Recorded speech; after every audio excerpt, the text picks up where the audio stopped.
Notre invitée ce soir est une figure bien connue de la droite marseillaise, sénatrice LR des Bouches-du-Rhône. Elle est restée fidèle à sa famille politique. Positionnée à la 14e place sur la liste de François-Xavier Bellamy, elle souhaite une réduction des normes pour les agriculteurs et que l'Europe durcisse encore ses règles migratoires. Valérie Boyer, notre invitée. Bonsoir madame. Bonsoir. Installez-vous, je vous en prie.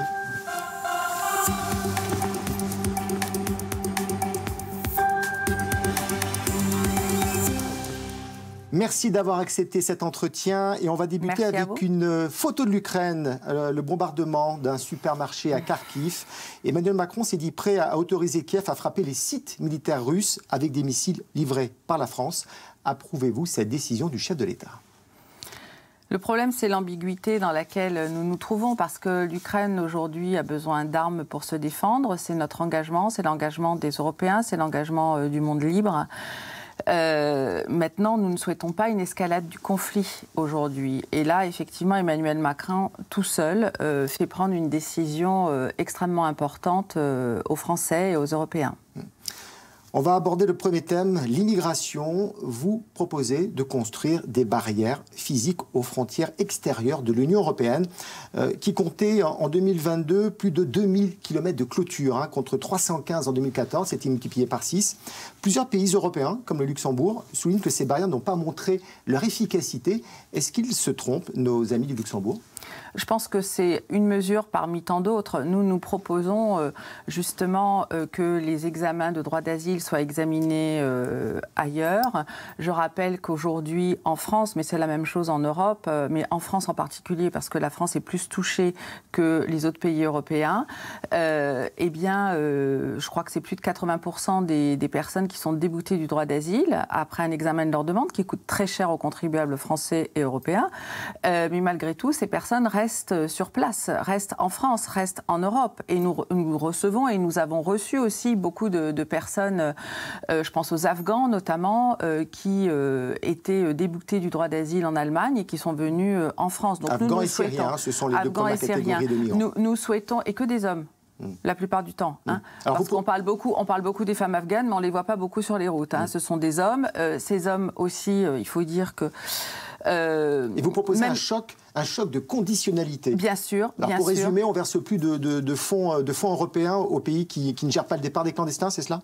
Il y a ça, et puis surtout aux pays qui ne veulent pas reprendre leurs ressortissants, et notamment leurs ressortissants qui ont commis des crimes ou des délits, leurs ressortissants qui font l'objet d'une obligation de quitter le territoire et qui se maintiennent sur le territoire français à grands frais, parce que ça coûte extrêmement cher aux contribuables français, et dont les pays ne veulent pas. Pourtant, ces pays soit nous donnent des leçons, soit parfois sont extrêmement agressifs avec nous verbalement, et bénéficient aussi de fonds français et européens. Je pense qu'il faut le faire. Et je pense qu'il faut geler leurs avoirs et avoir ces clauses miroirs, ces clauses de réciprocité. C'est la moindre des choses. Madame Boyer, on va parler de... Et je voudrais quand même insister sur une chose, sur une chose extrêmement importante concernant l'immigration. L'immigration est une souffrance à la fois pour les pays qui le reçoivent contre leur volonté, et c'est aussi une souffrance pour ces personnes qui sont jetées sur les routes. Donc nous, et qui font l'objet ce sont des proies aux mains des trafiquants d'êtres humains. Tout ça, nous voulons que ça cesse. Alors, deuxième thème, très rapidement, la politique agricole commune. Vous souhaitez l'augmenter de combien, cette politique agricole commune ? Parce que le budget est de 264 milliards pour la période 2023-2027. On souhaite l'augmenter, mais on souhaite surtout que l'agriculture soit considérée, et la pêche, comme d'intérêt général européen majeur. C'est-à-dire que ça permette de sanctuariser ce qui fait le fond de beaucoup de pays d'Europe, mais de la France en particulier. Vous avez vu qu'aujourd'hui, le mouvement des agriculteurs reprend parce qu'il considère que Emmanuel Macron n'a pas tenu ses engagements. Donc nous souhaitons aussi que les agriculteurs européens soient préservés. Et nous souhaitons des clauses miroirs, des clauses de réciprocité. On ne peut pas aujourd'hui exiger des normes de la part des agriculteurs et faire venir en France des produits alimentaires ou d'autres produits qui ne correspondent pas aux normes qu'on impose aux nôtres. Merci infiniment Valérie Boyer d'avoir accepté cette invitation. C'était très rapide, je suis désolé. Prochain rendez-vous politique demain soir. Très belle soirée à vous tous. Merci.